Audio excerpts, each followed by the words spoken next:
Channel. आज का हमारा टॉपिक है ज्वाइंट लाइफ पॉलिसी। किस प्रकार से joint life policy insurance policy जो है वो की जाती है। आप सभी जानते हैं कि जैसे मान लो फॉर एग्जांपल ए बी और सी तीन पार्टनर है, उनमें से अगर ए रिटायर होता है तो at the time of retirement of A, आप सभी जानते हैं इसको एक बहुत बड़ी राशि देने की आपको आवश्यकता पड़ती है। फर्म क्या करती है कि सभी पार्टनर्स की एक ज्वाइंट लाइफ पॉलिसी ले लेती है और जिस समय जो बंदा रिटायर होता है उसकी डेट ऑफ मैच्योरिटी आती है और जो उसको पेमेंट करनी होती है वह उस इंश्योरेंस पॉलिसी से दे दी जाती है।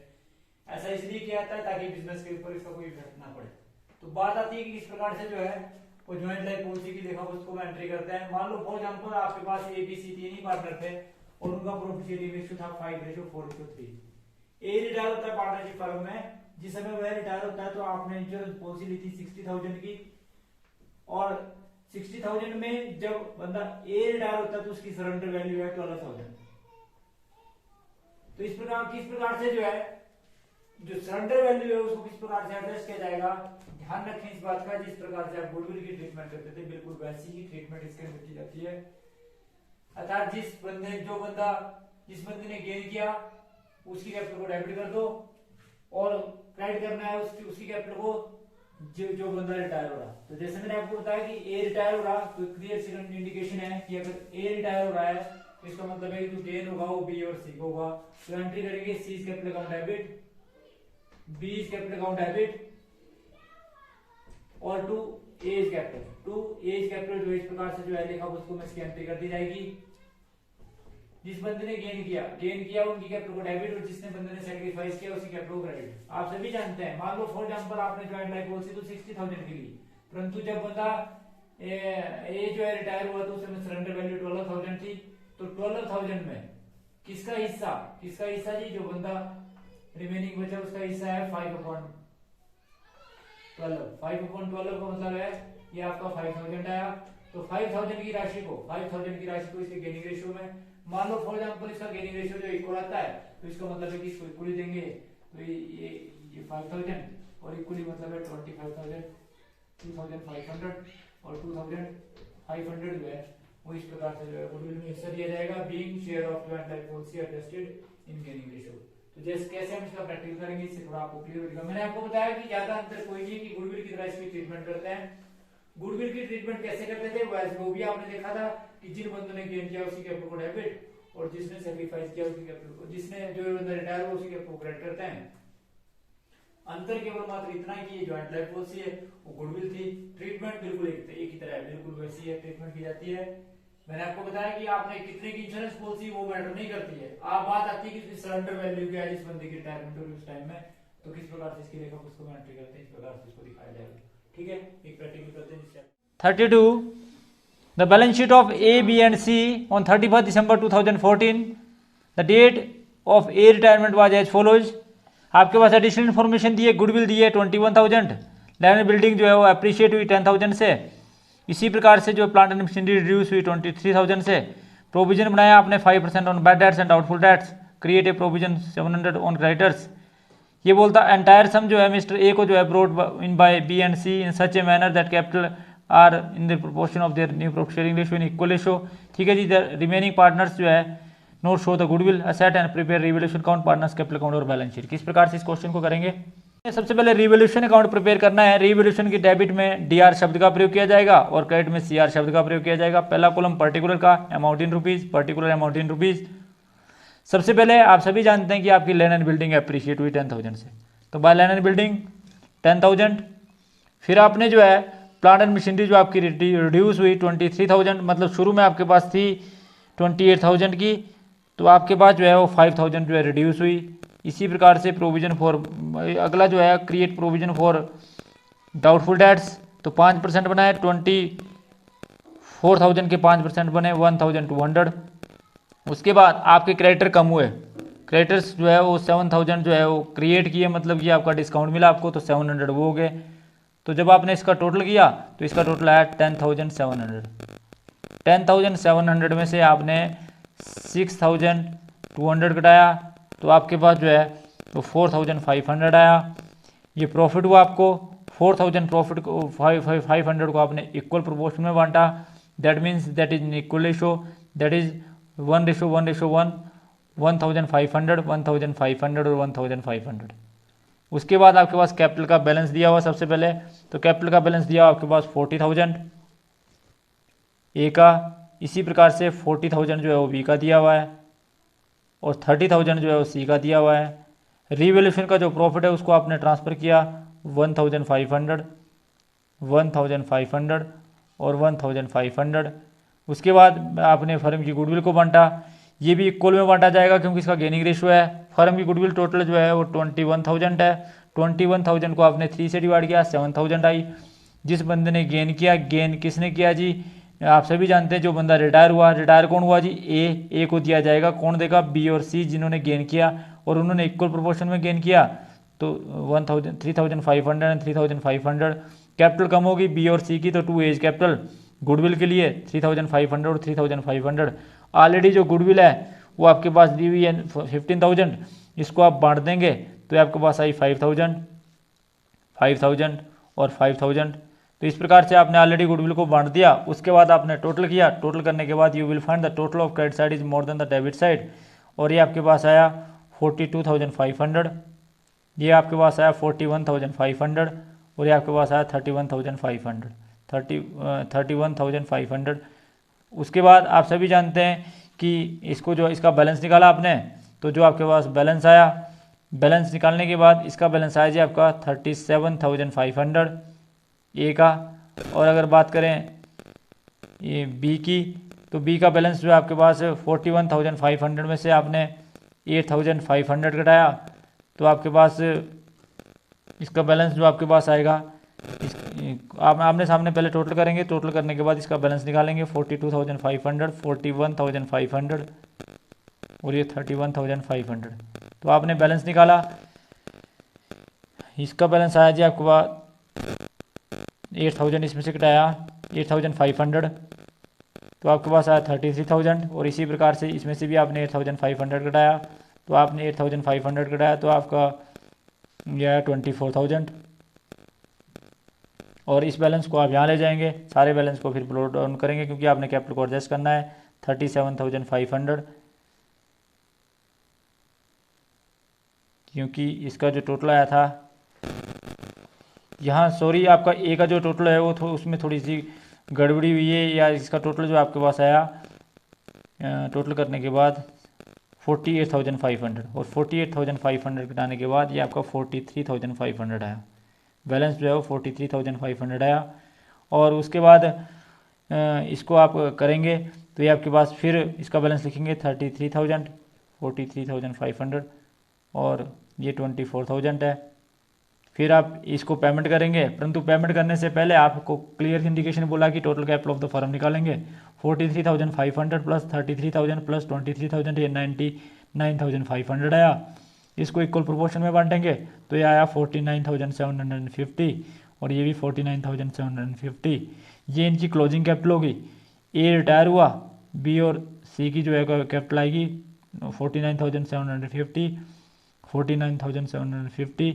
उसके बाद ए को जो है वो पेमेंट कर देंगे, ये आपके पास आया 43,500। आमने सामने टोटल करेंगे तो totalling of both side are equal to each other. ये कैश लेकर आएगा जी, ए कितना कैश लेकर आया जी, ए कैश लेकर आया बिजनेस के अंदर, इस बात का ध्यान रखें जो ए कैश लेकर आया वो आया जी आपका 16,750। और अगर सी की बात करें तो सी जो है वो 26,750 लेकर आया। तो अगर आप इसका टोटल करेंगे तो बोथ साइड का टोटल जो आपस में बराबर आएगा 43,500, 49,750, 49,750 और इसी प्रकार से इसका टोटल भी 43,500, 49,750, इसी प्रकार से ये भी 49,750। तो इस प्रकार से ये था जी आपका कैपिटल अकाउंट। उस कैश का आपके पास बैलेंस दिया हुआ है। सबसे पहले बैंक का बैलेंस, आप ओपनिंग बैलेंस दिया हुआ है 1,000। और आप सभी जानते हैं कि बी और सी ने, बी जो है वो ए और कैपिटल लेकर आया था, बी जो है कैपिटल लेकर आया था जी आपका 16,750 और सी जो है कैपिटल लेकर आया था 26,750। इसका टोटल कर देंगे। उसके बाद आप सभी जानते हैं आपने पेमेंट करी किसको जी, ए को जो रिटायर हुआ 43,500 और उसके बाद इसका टोटल करेंगे तो आपके पास आया 44,500 और इसी प्रकार से इसका टोटल भी 44,500 और आपके पास कैश का बैलेंस बचा 1,000। उसके बाद इसकी बैलेंस शीट प्रिपेयर की जाएगी। तो सबसे पहले कैश का बैलेंस में कोई चेंज नहीं हुआ, चेंज हुआ परंतु वो उतना ही रहा, जितना पेमेंट करनी थी उतना ए और बी लेकर आए जो सी को पेमेंट करनी थी। डेटर घटा देंगे, डेटर घटाने के बाद आपके पास आया 22,800, 24,000 शुरू में थे, 5% डेटर डाउटफुल डेट बने। मोटर कार में किसी प्रकार का परिवर्तन नहीं हुआ। प्लांट एंड मशीनरी जो है डेप्रिशिएट हुई, 28,000 थी, 5,000 उसमें से डेप्रिशिएट हुई, 23,000 बची। लैंड बिल्डिंग एप्रिशिएट हुई, 40,000 शुरू में थी, 10,000 और बढ़ी तो ये आपके पास 50,000 होगी। इसी प्रकार से अगर क्रेडिटर की ओर जाएँ तो आप सभी जानते हैं कि जो क्रेडिटर्स हैं उसमें वो कम हुए, तो आपके पास 25,000 के थे, इसमें 700 के कम हुए तो आपके पास बचे 24,300 के। फिर आपका कैपिटल का बैलेंस है, कैपिटल का बैलेंस जो है वो दोनों का बोथ का जो है इक्वल है, दैट इज़ 49,750 और 49,750, इसका टोटल करेंगे तो ये आपके पास है 99,500। फिर आप बैलेंस शीट का टोटल करेंगे तो बैलेंस शीट का टोटल करने के बाद ये टोटल आ जी 1,23,800 और 1,23,800। तो इस प्रकार से जो है इसकी बैलेंस शीट को प्रिपेयर किया जाएगा। ये था जी question number 32। Question number 33, A, B and C were partner, they had taken out of joint life policy of ₹20,000 और इसकी सरेंडर वैल्यू है 9,000। मैंने आपको बताया सरेंडर वैल्यू जो है इंपॉर्टेंट है। A decide to retire on this date, balance sheet जो है वो दी हुई है फर्म की, of the firm as under, balance sheet आपके पास दी है, आपके पास लाइबिलिटी साइड है, एसेट साइड है। उसके बाद the following information are given, goodwill जो है वो 21,000 है, लैंड एंड बिल्डिंग जो है अप्रिशिएट हुई 3,800 से, प्रोविजन क्रिएट किए क्रेडिटर्स पर 700। ये बोलता है the entire capital of the firm of newly constituted bring by paying cash so that the future profit वो है इनका इक्वल है। The remaining partner decide not to show the goodwill and joint life policy as asset, give journal entry and prepare.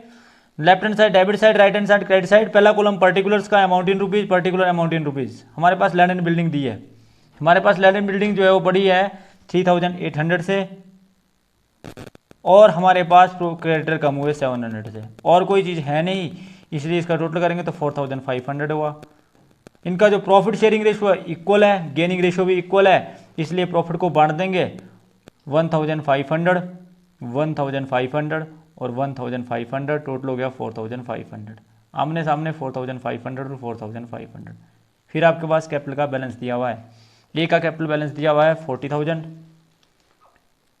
B का दिया हुआ है 40,000 और सी का दिया हुआ है 30,000। उसके बाद रिवोल्यूशन के प्रॉफिट को बांट देंगे 1,500 1,500 और 1,500 रिवोल्यूशन का प्रॉफिट।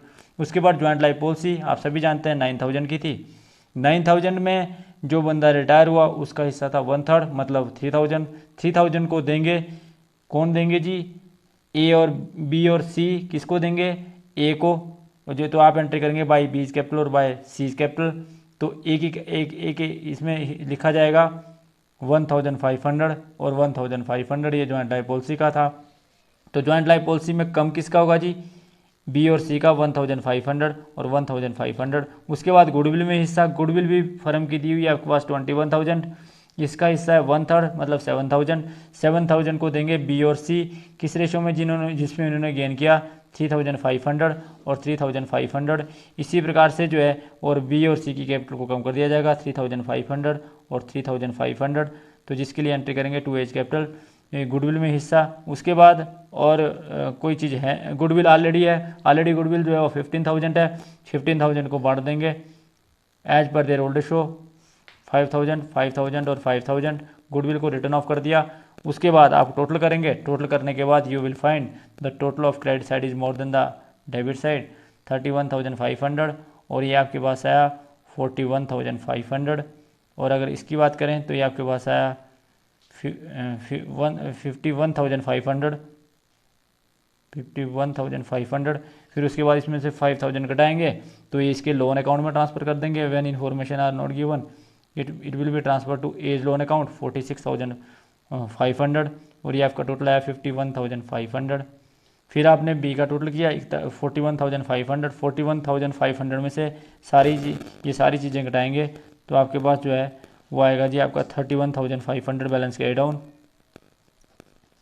और इसी प्रकार से अगर बात करें सी की तो 31,500 में से जब आप 10,000 घटाएंगे तो आपके पास आया 21,500। आमने सामने बराबर इस बैलेंस को नीचे ले जाएंगे नीचे, तो इसका आप बैलेंस आया जी 31,500 बी का, और सी का बैलेंस आया 21,500। अब कैपिटल को एडजस्ट करेंगे। कैपिटल को एडजस्ट करने के लिए total capital of the firm जोड़ेंगे 53,000। 53,000 में ए का शेयर जो आएगा वो आएगा 53,000 डिवाइड बाय 2, दैट मीन्स की 26,500। और इसका भी 53,000 में डिवाइड बाय 2 करेंगे क्योंकि इनका इक्वल रेशियो है, फ्यूचर का भी 26,500। इस बैलेंस को कैरी डाउन लिख देंगे 26,500 और 26,500। जिसका कम है वो लेकर आएगा, जिसका ज़्यादा है वो निकाल लेगा। जैसे ए का ज़्यादा है तो ए जो है बिजनेस से निकाल, बी जो है बी का ज़्यादा है तो बी निकाल लेगा 5,000, और ए जो है लेकर आएगा 5,000, और इसका टोटल कर देंगे तो आपके पास आएगा 31,500, 26,500। आमने सामने बराबर करेंगे तो आपके पास आया जी ये आपके पास आया जी 31,500, और ये भी आपका 26,500। आमने सामने जो है बराबर आ गया। उसके बाद इसकी बैलेंस शीट बनाएंगे। तो जब इसकी बैलेंस शीट बनाएंगे तो आप सभी जानते हैं कि लैंड एंड बिल्डिंग जो है अप्रिशिएट हुई सबसे पहले, ये आ गई 43,800। प्लांट एंड मशीनरी में किसी प्रकार का परिवर्तन नहीं हुआ, ये उतनी ही रही, दैट मीन्स की 28,000। मोटर कार में भी किसी प्रकार का परिवर्तन नहीं हुआ, ये 27,000 रही।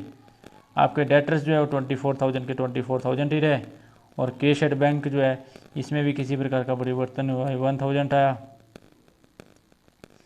ठीक है जी। उसके बाद इसका टोटल करेंगे। टोटल करने के बाद क्रेडिटर साइड जाएंगे तो 23,800। कैपिटल का बैलेंस जो है वो चेंज हुआ, ये 26,500 और 26,500, इसको जोड़ देंगे तो आपके पास आया 53,000। ए का लोन में ट्रांसफ़र किया था आपने 46,500। बैलेंस शीट का टोटल करेंगे। बैलेंस शीट का टोटल करने के बाद you will find the total of both side are equal to each other and that is 1,23,800, और इसका भी 1,23,800। तो ये इस प्रकार से ये था जी आपका क्वेश्चन नंबर 33।